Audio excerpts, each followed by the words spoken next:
Hey, this is Jamey with Stonemaier Games, and today I'm going to talk about my favorite mechanism in the Taverns of Tiefenthal. This is the follow-up to Quacks of Quedlinburg from the same designers. This is also a deck building game of sorts, but there's a lot of other stuff going on as well.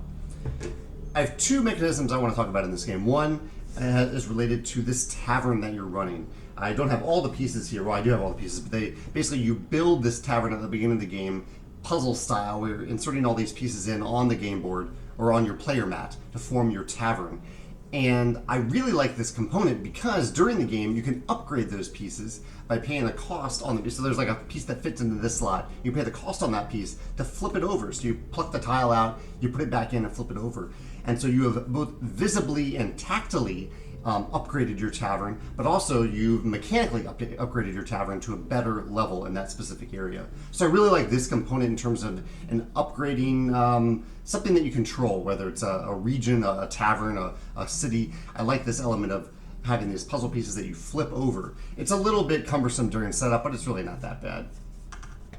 My favorite mechanism, that's my second favorite, my favorite mechanism of the game, the thing that I think is most unique, is the way the draw cards phase works of the deck building aspect of this game. So basically in taverns, you are drawing cards like you do in any deck building game at the beginning of your turn, although you do it simultaneously with all other players in taverns. You draw at the same time. And then you have a limited number of seats in your tavern where patrons or guests can go.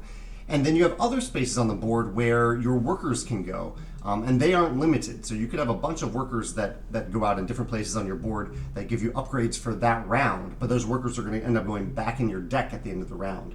So this is a reason to get workers. They're not taking up table seats, whereas your patrons are.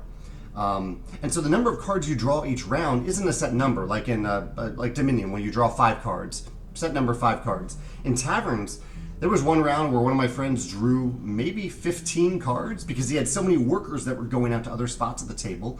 And he had maybe, I think, 4 seats for patrons at the time, so he put out 4 patrons to fill those seats. You could even have new cards in your deck that are new seats. You could draw a seat card and then fill that right away with a patron.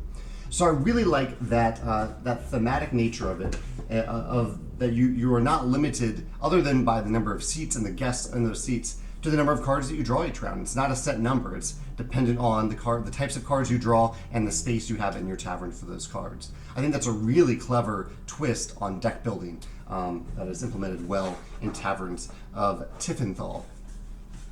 If you have a different favorite mechanism in this game, I'd love to hear about that in the comments, or if either of these mechanisms, the tile flipping component mechanism of your tavern or the variable number of cards you're drawing in the deck building aspect of the game. If you can think of other games that do those types of things, I'd love to hear about them in the comments below. Thanks.